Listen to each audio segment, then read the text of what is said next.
माता पिता गुरु नारी माता। प्रातःकाल जग करके बच्चों को ऐसे संस्कार देने चाहिए। घर में माता के, पिता के, बड़े बुजुर्गों के, गुरु जी के चरण स्पर्श करना चाहिए। बड़ों को प्रणाम करना चाहिए। शिष्टाचार में राधे राधे, राम राम बोलना चाहिए, नमस्कार करना चाहिए। ऐसे संस्कार अपने बच्चों को देने चाहिए।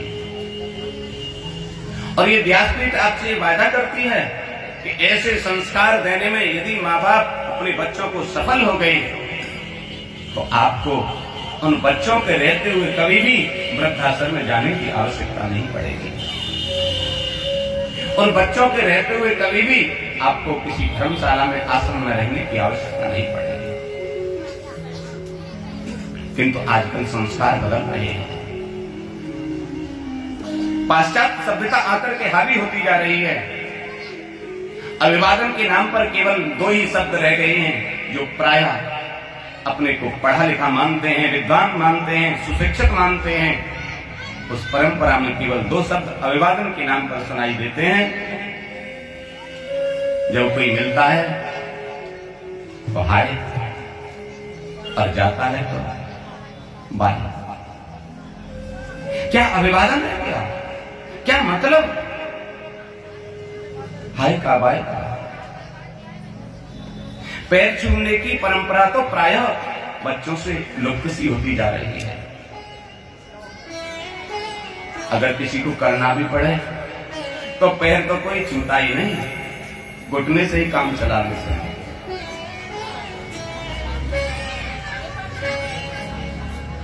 इसमें हमारी शिक्षा का भी बड़ा योगदान है। हमारे स्कूल की जो शिक्षा है वो संस्कार विहीन होती जा रही है। मैं इसका विरोध नहीं करता कि बच्चों को इंग्लिश मीडियम में न पढ़ाएं, नहीं। अच्छे से अच्छे स्कूल में पढ़ाइए, अच्छी से अच्छी शिक्षा उन्हें दीजिए, अनेक भाषाओं का ज्ञान कराइए। किंतु ऐसा नहीं कि बच्चे इंग्लिश के ज्ञाता हो जाएं और हिंदुस्तान में रह करके हिंदी ही नहीं समझें। आज का बच्चा हिंदी भूलता जा रहा है। आज के हिंदुस्तान की परंपरा लुप्त होती जा रही है। बच्चे को मोबाइल नंबर लिखाने लग जाओ, अगर तुमने हिंदी में बोल दिया 9410 ये, तो बच्चा कहेगा ये समझ में नहीं आया, इंग्लिश में बोलिए। 941223 बोलेंगे तो छोटा बच्चा भी लिख देगा, और 94101214 ये आप बोलेंगे।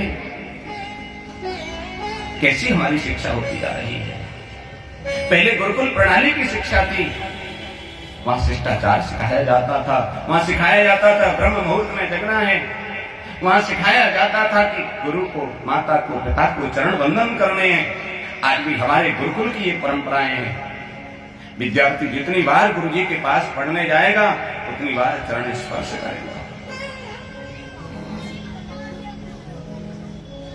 अब तो हाय और बाय की संस्कृति रह गई। पहले कितने सुंदर माता पिता की संबोधन हुआ करते थे। माताजी बोलते थे, पिताजी बोलते थे। फिर माताजी पिताजी से थोड़ी परंपरा बदली, मम्मी और पापा हो गए। मम्मी पापा तक भी आनंद का वर्षण होता रहा, कोई बात नहीं, किंतु मम्मी तो मॉम बन गई। और पिता के लिए तो एक ऐसा शब्द आ गया जिसको लेने में भी संकोच होता है। मम्मी तो कम से कम मॉम तो है, पिता तो डेड हो गए।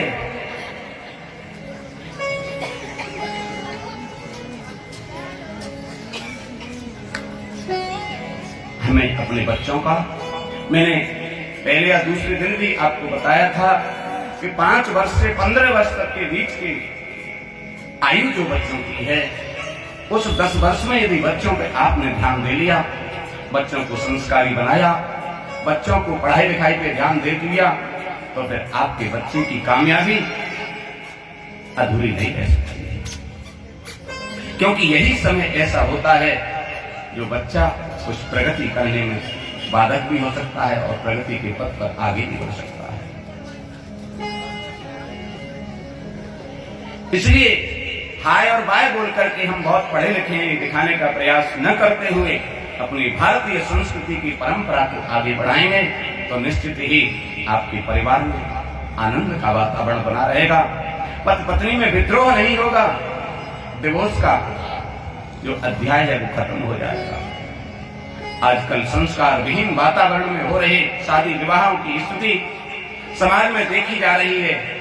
आए दिन पति पत्नियों के संबंध विच्छेद हो रहे हैं। विचार कीजिए, पहले भी एक परंपरा थी, एक बिल्कुल अनजान घर की लड़की बिना देखे वाले घर में आती थी और एक जन्म नहीं, वो कहती थी मुझे 7 जन्म तक यही प्रकार चाहिए। और आज की दिन और रात पहले साथ रहते हैं, देखते हैं, भालते हैं, संबंध सब प्रकार के देखभाल करके बनाते हैं और वो 7 दिन बाद ही कह देती है मैं साथ नहीं रह सकती, परिवार से अलग हो जाओ, मेरी बस की नहीं है तुम्हारी मम्मी की सुनना। कोई बात नहीं, मम्मी की सुनने की मना करती है और 10, 15 दिन 20 दिन बाद वो अपने स्वामी की भी सुनने की मना करने लगती है। अंततः स्त्रियां ये आ जाती हैं तू अलग रहे मैं अलग रहूं। ऐसी स्थिति क्यों आ रही है, ये चिंतन करने की आवश्यकता है। आप समाज के बहुत बड़े अंग हैं, आपको चिंतन करना है कि इसका सिर्फ एकमात्र कारण जो मैंने सोचा या पाया, एकमात्र कारण है कि बच्चों में संस्कारों का अभाव होता जा रहा है। बच्चे माता पिता से दूर होते जा रहे हैं, माता पिताओं के दिए गए संस्कार से विहीन होते जा रहे हैं। इसी वजह से ऐसी परिस्थिति पैदा हो रही है। इसलिए ऐसी परिस्थिति पैदा न हो, हम बच्चों को संस्कारी बनाएं। प्रातः काल कुटिकैः रघुनाथा, माता पिता गुरुनाथ माता, ऐसे संस्कार दें तो निश्चित ही कल्याण होगा। भगवान सुखदेव कहते हैं राजन, भगवान श्री कृष्ण के चरित्र को देखने की आवश्यकता नहीं है। उन्होंने जो उपदेश दिया